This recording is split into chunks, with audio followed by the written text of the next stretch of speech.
تو ہم نے دیکھا جو لوگ ریئل اسٹیٹ میں گئے انہوں نے بڑی دن دگنی رات چگنی ترقی کی.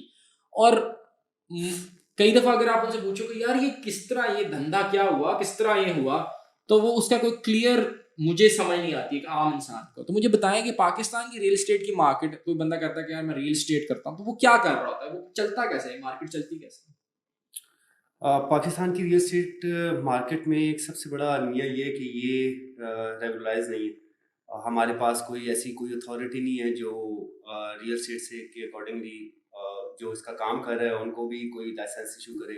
اور سیکنڈ یہ کہ اگر دیکھا جائے over all real estate industry کے اندر ڈفرینٹ ایسوسیشن ضرور بنی ہوئی ہے وہ, لیکن وہ کچھ لوگ کلیکٹیولی آپس میں بنا لیتے, جس کی وجہ سے کچھ ٹرمز اینڈ کنڈیشن کو یہ لوگ اسٹرکٹلی فالو کرتے ہیں. لیکن جو آپ کو کویشچن ہے کہ لوگ اگر ریئل اسٹیٹ کے اندر کام کر رہے ہیں اور کچھ ہی عرصے کے اندر وہ ان کو ایک اچھے جمپ مل جاتے ہیں, اس کی ایک وجہ یہ ہے کہ ریئل اسٹیٹ انڈسٹری بہت بڑی انڈسٹری ہماری ڈفرینٹ ایسٹ کلاسز کے اندر, جس میں ریئل اسٹیٹ ہے, کموڈیٹیز ہے, اس کے اندر شیئر مارکیٹس ہیں, لوگ فیٹ کرنسی کے اندر بھی انویسٹمنٹس کرتے ہیں. تو اس میں ریئل اسٹیٹ کے اندر سب سے زیادہ انویسٹمنٹس ہوتی ہیں. ڈیمانڈ آلریڈی کریٹڈ ہے. ہماری پاکستان کی آبادی تقریباً 22 کروڑ سے زیادہ کی ہے اور اینولی یہ تقریباً 2% کی گروتھ کے اوپر ہے. تو اگر ہم اندازہ لگائیں تو صرف 2025 کے اندر ہی یہ 24 کروڑ 70 لاکھ کو ٹچ کر جائے گی. اور اوور آل ہماری ریئل اسٹیٹ کے اندر اگر صرف ہاؤسنگ کی ڈیمانڈ دیکھ لی جائے, جو کہ ایک پروڈکٹ ہے ریئل اسٹیٹ کا, تو وہ اس کے اندر بھی کافی زیادہ ابھی مزید گیپ ہے کہ لوگوں کی ریکوائرمنٹس کو, ڈیمانڈ کو پورا کرنے کے لیے. کچھ ریسرچ کے مطابق تقریباً 10 ملین کا ہاؤسنگ کا شارٹ فال ہے پر ایئر. یہ 7 لاکھ کے فگر کے اوپر گرو کر رہا ہے.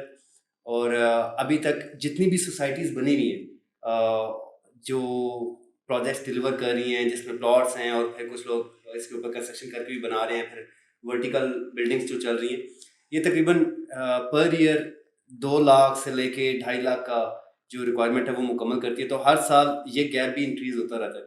اور پھر اگر دیکھا جائے ہمارے پاکستان کے اندر رورل ٹو اربنائزیشن ٹرینڈ ہے. لوگ شہروں میں آ کے بسنا پسند کرتے ہیں کیونکہ اپرچونیٹیز ہیں, جابس ہیں, یونیورسٹیز ہیں, کالجز ہیں, پیرنٹس موو کرتے ہیں بعض دفعہ اپنے بچوں کی وجہ سے.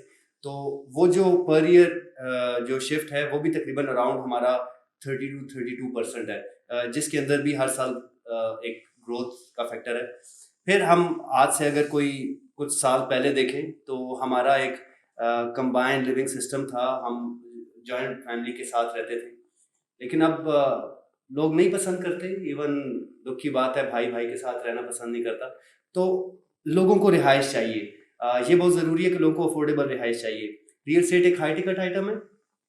جب کوئی اس کے اندر کام کرتا ہے اور ایک اچھی گڈ ول بنا لیتا ہے تو لوگ اس کے اوپر ٹرسٹ کرتے ہیں, کیونکہ ریئل اسٹیٹ انڈسٹری کے اندر اگر کوئی بندہ انویسٹمنٹ کرتا ہے تو وہ ایک اپنی تقریباً سالوں کی آمدنی اس کے اندر پار کرتا ہے.